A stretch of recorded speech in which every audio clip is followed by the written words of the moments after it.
Hey, all you moviegoers, this weekend I had just happened to see a new release movie called Heart Eyes, which is horror slash movie, which is, I usually don't watch these films, but in the case of something like Scream, I usually do because I'm so big with the Scream movies because it's a classic. It goes all the way back to 1996.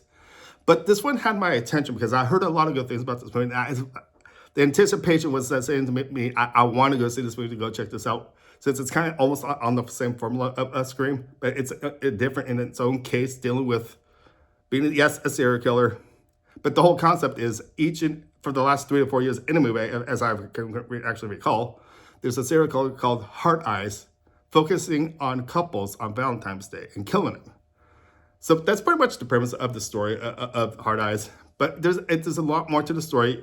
This when I mention the movie Scream, I don't want to keep on mentioning Scream because I'm only saying that because it's one of those movies that will make you think towards the end and find out who's behind the mask and actually doing these kills. I do have to say his eyes are pretty cool though, but she shaped like a heart, and they do glow in the dark. Those were the parts in the movie that I thought were a little scary because he's the one who can see people, but us people who's trying to get away from this killer cannot see him. That's one of the scary things about this movie. I thought they did a really good job. And he's got the night vision eyes in his heart eyes, which is pretty cool. And this particular scene in the movie too, that was a little disturbing, but at the same part, I have to say, wow, they actually went there, which I thought that was pretty cool. Okay, so let me cover the actors in this movie. The main actors in this movie is Olivia Holt and Mason Gooding. And there don't seem to be a couple in this movie. And then you try to scratch your head the whole time, why is the killer going after them? Because the killer only goes after the people that are couples. And he's been doing this for the last couple of years, of course. But there's a connection in the movie you have to pay attention to. Because believe it or not, at the end of the movie, they actually explain everything. And they give something any other of these movies that don't actually do, which is actually show in detail why things are happening and what leads up to that. And that's the part of the movie I thought was a little, I don't know, a little weird.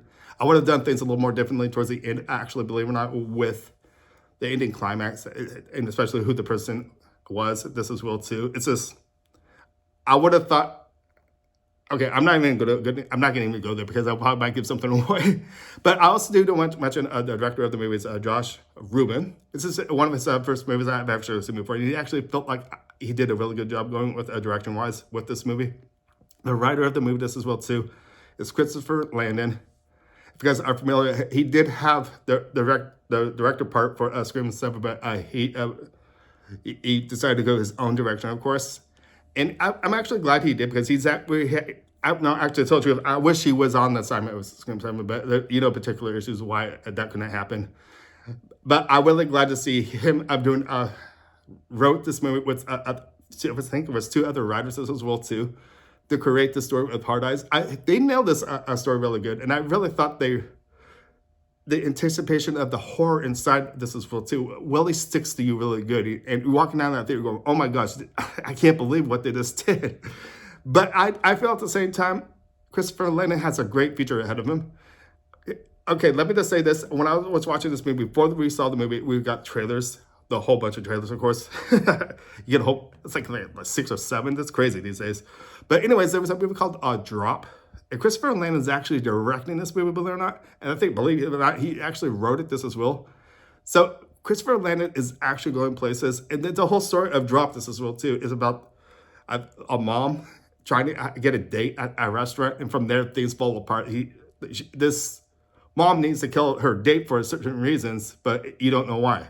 But once again, I want to once again with the movie I'm talking about, which is Heart Eyes. I do strongly recommend it. For those who don't like slasher movies, do not see this. But I really do strongly suggest, if you want a good story, this one is a good one. It's hard to find good stories these days in Hollywood because everything's either a sequel, Marvel movie, or something like that. I like original ideas, and original ideas like Heart Eyes actually gives the good concept of actually giving us a good story. And I feel the horror movies these days are actually more on the original side these days because of that. It helps those genre, especially horror. That's how I kind of see it. But yes, this movie is R-rated, so it's a slasher film. You just get the idea of that blood and guts and language and everything. You're gonna get all that, and no nudity, believe it or not. Which it's everything, just violence and language. That's what you're gonna get in this R-rated movie. But overall, I did like the movie. It was really good and original, and it makes you wonder if they will continue after just saying that into a sequel, because I could see a possible chance of an opening sequel. Anyways, anytime I hate to say this, any movie can really be created in a sequel. I didn't want to say that because I'm not a big fan of sequels, but remakes as well too. But yeah, did I just say that? I think I just did. But I see a possible way how they can actually work into a sequel if this movie actually does perform really good this last weekend. But overall, if you guys have seen it, leave your comments down below. I'd love to hear what you guys got to say about the movie. Other than that, for those who have not seen it and do like horror slasher films, I do strongly recommend this film as well too. Okay, so overall, I was gonna put my grade over to the side of me and show you what sort of grade I have for this movie. But I was actually really impressed with this movie, believe it or not, with the story and with the acting in this movie just as well too, alongside with these top two actors of Olivia Holt and Mason Goodman. Mason is going places, I gotta say, especially actually appearing in the last two Scream movies, Scream 5 and Scream 6. And he now actually has a role in the new Scream 7 movie just as well too. I'm really excited to see where Mason Goodman's acting will be going from here. And I feel he's gonna be like almost like Jenna Ortega, to believe it or not. When Jenna got her first part in the original, not the original Scream, but the long-awaited Scream movie. After that, she went places, believe it or not, and look at her now. She's amazing. Mason Gooding's going to get that same opportunity that Jenna Tango has. I can strongly recommend it because he's a really good actor. But you can really tell how much of a good acting is in this film, and I can't wait to see what's going to happen. Even with Olivia Holt, I've seen her in a number of films as well, and she's been outstanding in every single one of them just as well too. So anyways, I can start wrapping things up saying, my name is Ryan. Thank you for watching. Make sure to give those thumbs up, subscribe. Maybe next time I might see you at the movies. See you guys later. Bye.